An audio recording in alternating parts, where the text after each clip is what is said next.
Conquérant pacifique. Chapitre 25. Les lettres aux Thessaloniciens. Paul, qui séjournait à Corinthe, se réjouit grandement de l'arrivée de Silas et de Timothée, venus de Macédoine.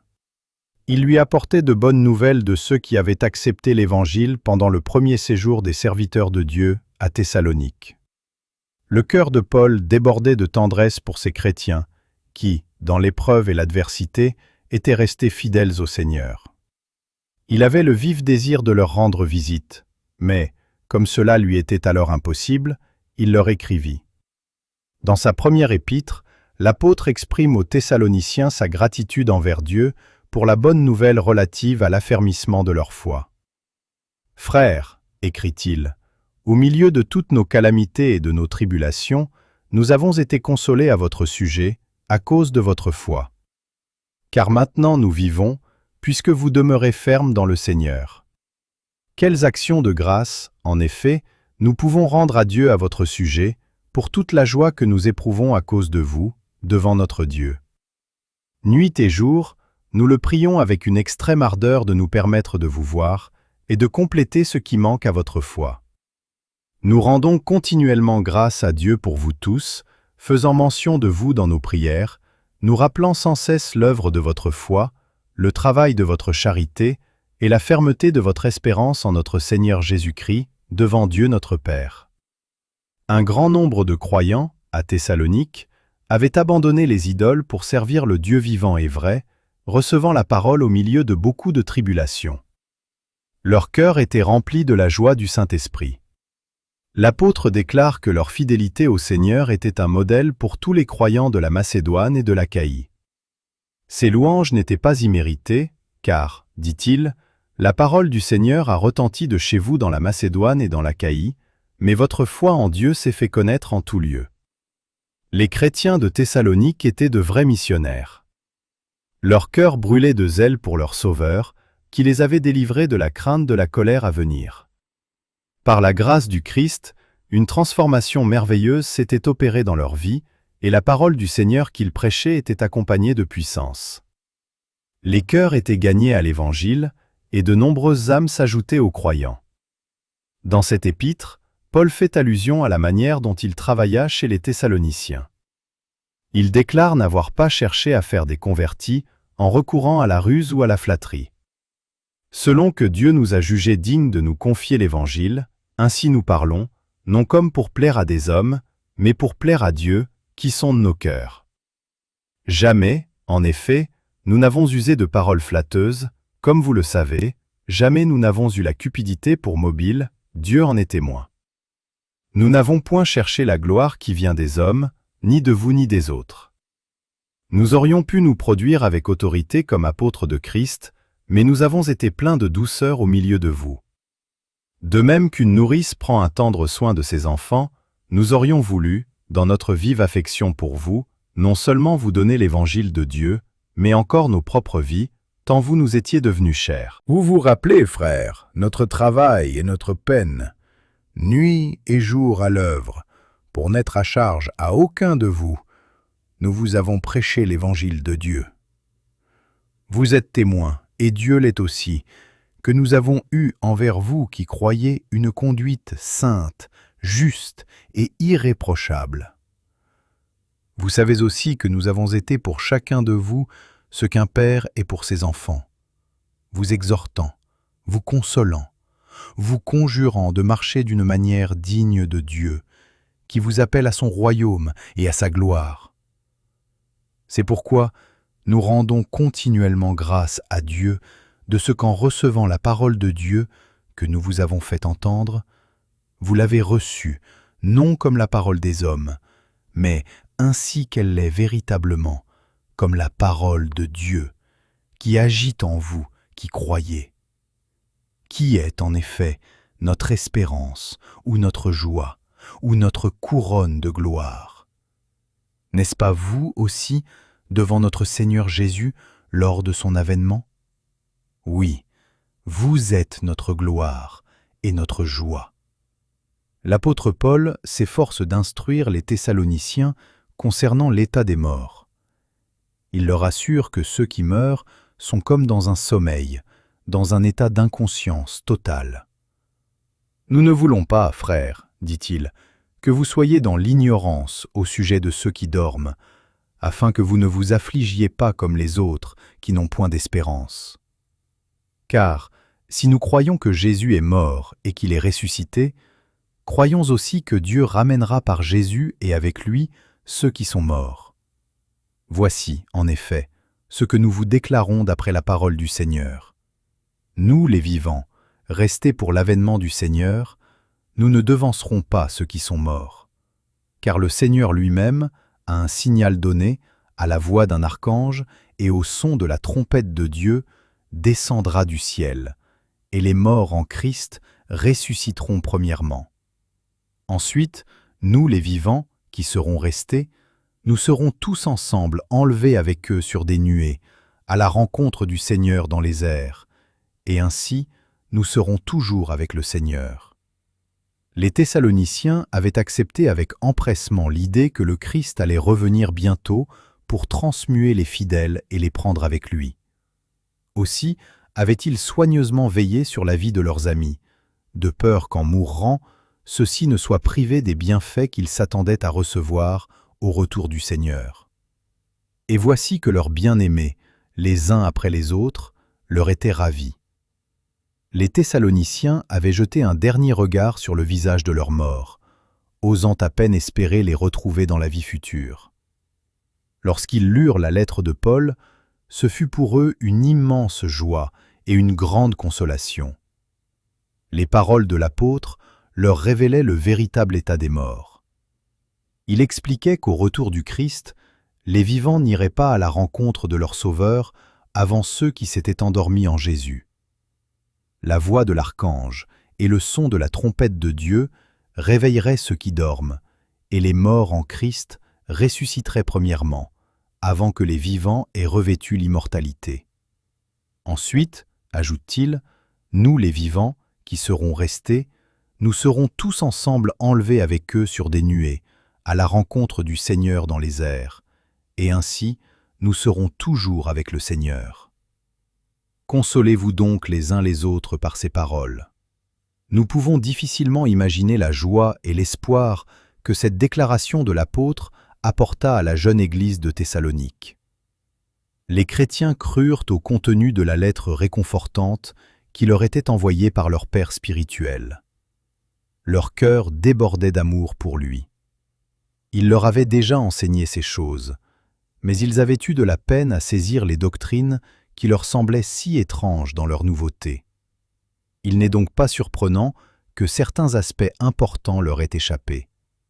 Cependant, ils étaient assoiffés de vérité, et l'épître de l'apôtre leur apporta une nouvelle espérance et de nouvelles forces. Elle affermit leur foi et augmenta leur amour pour le Seigneur, dont la mort avait mis en pleine lumière la vie et l'immortalité.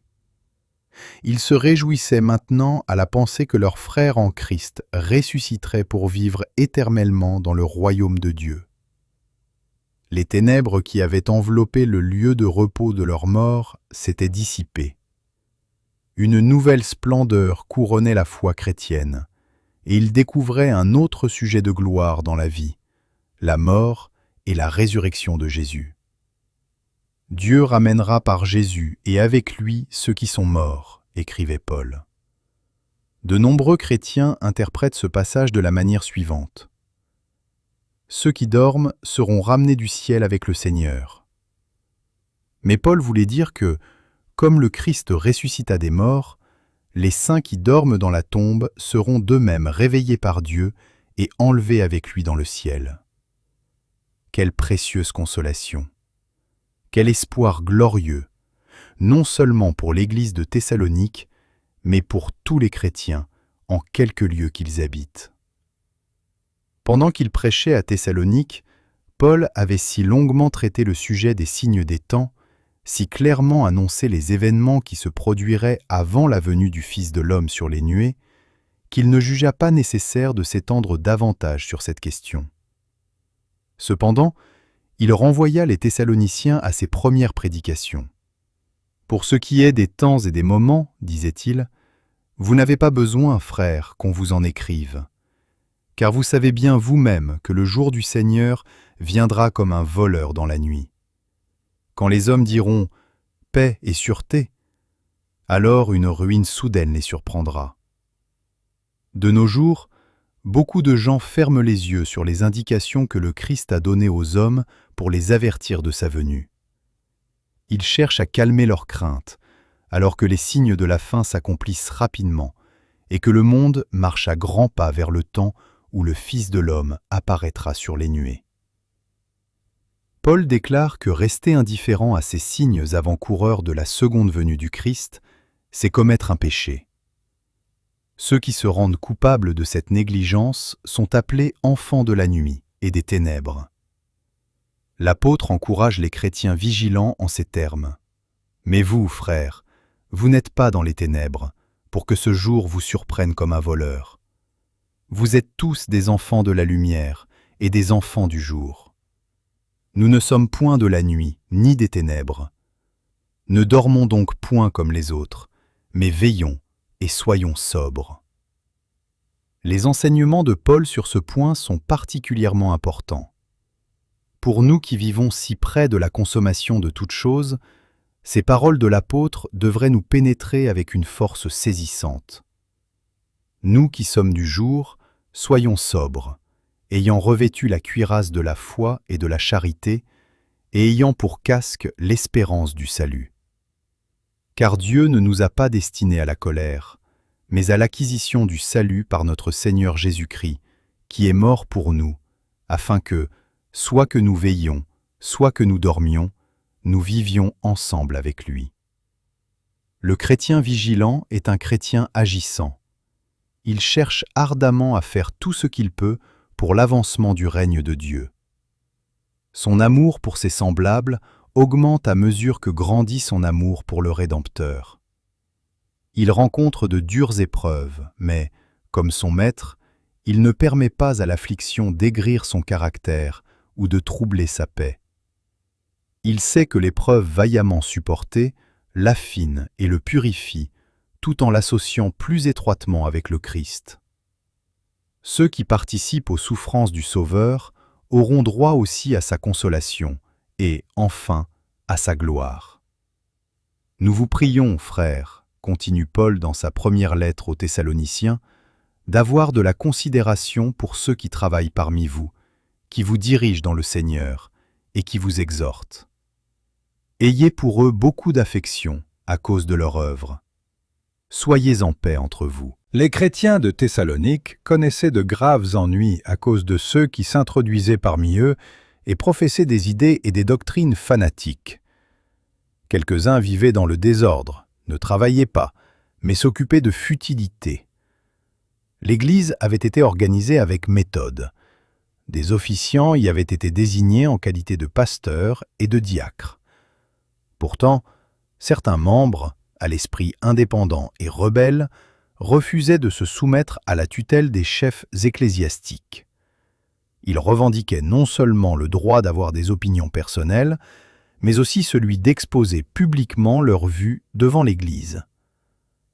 Pour faire face à cette situation, Paul recommanda aux Thessaloniciens d'avoir du respect et de la déférence envers ceux qui avaient été choisis pour occuper des postes de confiance dans l'Église. Soucieux de voir les chrétiens de Thessalonique marcher dans la crainte de Dieu, l'apôtre les exhorte à pratiquer la piété dans leur vie quotidienne. Il écrivait « Au reste, frères, puisque vous avez appris de nous comment vous devez vous conduire et plaire à Dieu, et que c'est là ce que vous faites, nous vous prions et nous vous conjurons au nom du Seigneur Jésus de marcher à cet égard de progrès en progrès. Vous savez, en effet, quels préceptes nous vous avons donnés de la part du Seigneur Jésus. Ce que Dieu veut, c'est votre sanctification, c'est que vous vous absteniez de l'impudicité. Car Dieu ne nous a pas appelés à l'impureté, mais à la sanctification. » L'apôtre se sentait grandement responsable de la croissance spirituelle de ceux qui s'étaient convertis par son intermédiaire. Il désirait que grandisse leur connaissance du seul vrai Dieu et de Jésus-Christ qu'il avait envoyé. Au cours de son ministère, il réunissait fréquemment de petits groupes d'hommes et de femmes qui aimaient Jésus, et avec eux, il se livrait à la prière. Il demandait au Seigneur de leur apprendre à garder un réel contact avec le ciel.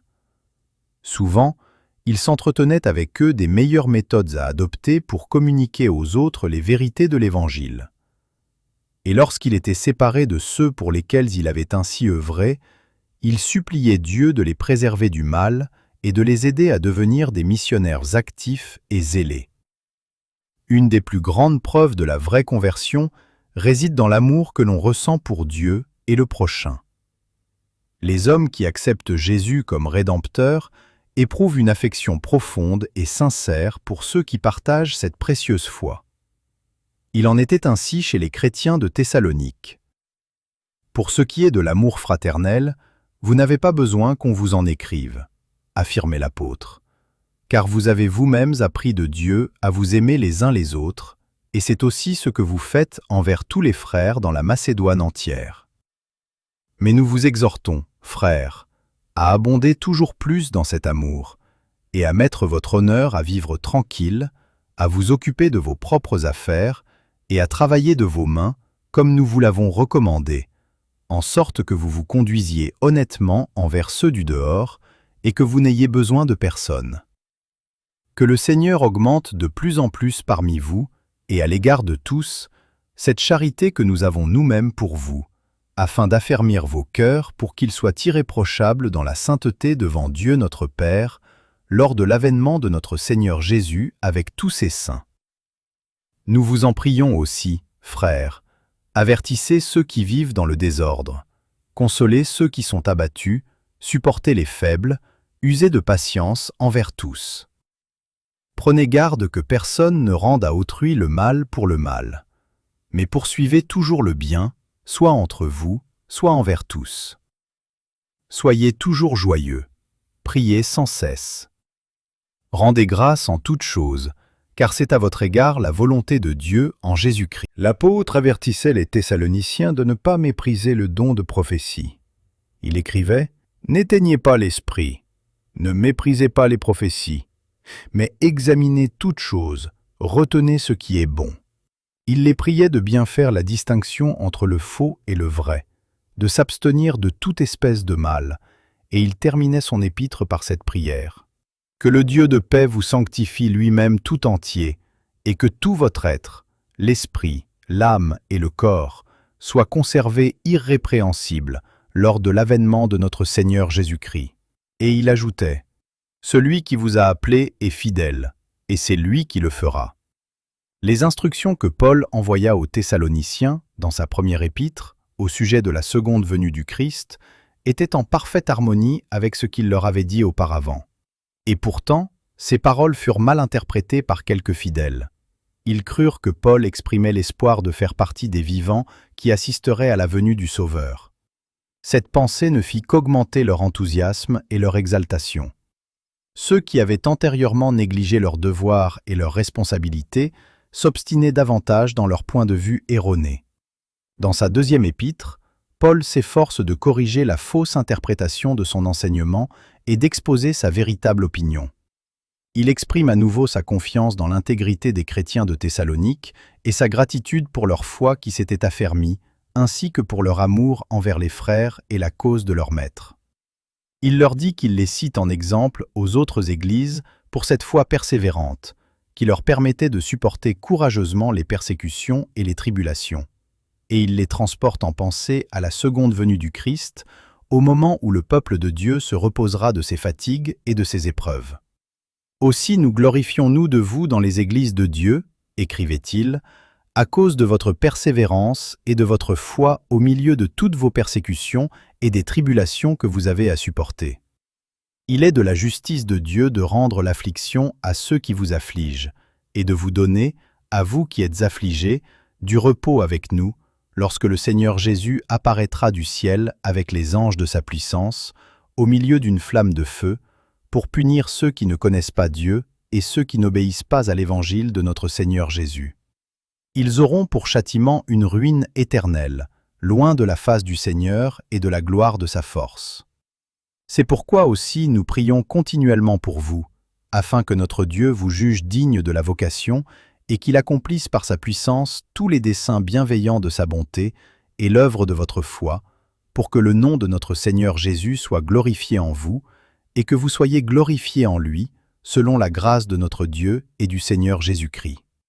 Mais avant la venue du Christ, devaient se dérouler d'importants événements dans le monde religieux, événements annoncés par la prophétie. L'apôtre déclarait « Nous vous prions, frères, de ne pas vous laisser facilement ébranler dans votre bon sens et de ne pas vous laisser troubler, soit par quelque inspiration, soit par quelques paroles ou par quelques lettres qu'on dirait venir de nous, comme si le jour du Seigneur était déjà là. Que personne ne vous séduise d'aucune manière, car il faut que l'apostasie soit arrivée auparavant et qu'on ait vu paraître l'homme du péché, le fils de la perdition, l'adversaire qui s'élève au-dessus de tout ce qu'on appelle Dieu ou de ce qu'on adore, jusqu'à s'asseoir dans le temple de Dieu, se proclamant lui-même Dieu. » Les paroles de Paul ne devaient pas être mal interprétées. Il ne fallait pas dire qu'il avait reçu une révélation particulière et annoncé aux Thessaloniciens la venue imminente du Christ. Cette affirmation créerait de la confusion dans la foi des croyants, car le désappointement conduit souvent à l'incrédulité. C'est pourquoi l'apôtre avertit les frères de ne pas accepter une telle déclaration comme venant de lui, et il insiste sur le fait que la puissance papale, si clairement décrite par le prophète Daniel, devait d'abord s'élever et faire la guerre au peuple de Dieu. Tant que cette puissance n'aurait pas accompli son œuvre de blasphème et de mort, c'est en vain que l'Église de Dieu attendrait le retour du Seigneur. « Ne vous souvenez-vous pas, demandait Paul, que je vous disais ces choses lorsque j'étais encore chez vous? Quelles terribles épreuves devaient fondre sur la véritable Église de Dieu. À l'époque où l'apôtre écrivait, le mystère de l'iniquité avait déjà commencé à agir. Les événements qui devaient se dérouler dans l'avenir se feraient par la puissance de Satan, avec toutes sortes de miracles, de signes et de prodiges mensongers, et avec toutes les séductions de l'iniquité pour ceux qui périssent. Combien solennelle est cette déclaration de l'apôtre pour ceux qui refuseront de recevoir l'amour de la vérité. À tous ceux qui rejettent délibérément celle-ci, Dieu enverra, déclare l'apôtre, une puissance d'égarement pour qu'ils croient au mensonge, afin que tous ceux qui n'ont pas cru à la vérité, mais qui ont pris plaisir à l'injustice, soient condamnés. Les hommes ne peuvent mépriser impunément les avertissements que, dans sa miséricorde, le Seigneur leur envoie. Il retire son esprit de ceux qui persistent à se détourner de ces avertissements et il les abandonne aux erreurs qu'ils affectionnent. Ainsi, Paul traça les grandes lignes de l'œuvre néfaste de ce pouvoir maléfique qui devait s'exercer à travers les longs siècles de ténèbres et de persécutions précédant la seconde venue du Christ. Les chrétiens de Thessalonique avaient mis leur espoir dans une délivrance immédiate. Or, Paul les exhortait maintenant à reprendre courageusement et dans la crainte de Dieu le travail qui s'offrait à eux. Il leur recommandait de ne pas négliger leurs devoirs et de ne pas croire qu'ils devaient attendre la venue du Christ dans l'oisiveté. Après l'espoir radieux d'une délivrance immédiate, la routine de la vie quotidienne et l'opposition qu'ils allaient devoir affronter leur paraîtraient doublement déprimantes. C'est pourquoi ils furent exhortés à demeurer fermes dans la foi. Ainsi donc, frères, demeurez fermes et retenez les instructions que vous avez reçues, soit par notre parole, soit par notre lettre. Que notre Seigneur Jésus-Christ lui-même et Dieu notre Père qui nous a aimés et qui nous a donné par sa grâce une consolation éternelle et une bonne espérance, console vos cœurs et vous affermisse en toute bonne œuvre et en toute bonne parole. Le Seigneur est fidèle, il vous affermira et vous préservera du malin. Nous avons à votre égard cette confiance dans le Seigneur, que vous faites et que vous ferez les choses que nous recommandons. Que le Seigneur dirige vos cœurs vers l'amour de Dieu et vers la patience de Christ. La tâche des chrétiens leur avait été confiée par Dieu. Grâce à leur fidélité envers la vérité, ils devaient communiquer à leurs semblables la lumière qu'ils avaient eux-mêmes reçue. L'apôtre les priait de ne pas se lasser de faire le bien. Il les invitait à suivre son propre exemple quant à la diligence avec laquelle il s'occupait des nécessités matérielles, tout en déployant un zèle infatigable pour la cause du Christ. Il désapprouvait ceux qui s'étaient laissés aller à la paresse ou à de vaines occupations, et il les exhortait à manger leur propre pain en travaillant paisiblement. Il enjoignait à l'Église de se séparer de quiconque méprisait les instructions des ministres de Dieu. Cependant, ajoutait-il, ne le regardez pas comme un ennemi, mais avertissez-le comme un frère. L'épître de Paul se terminait par cette prière. Que le Seigneur de la paix vous donne lui-même la paix en tout temps, de toute manière. Que le Seigneur soit avec vous tous.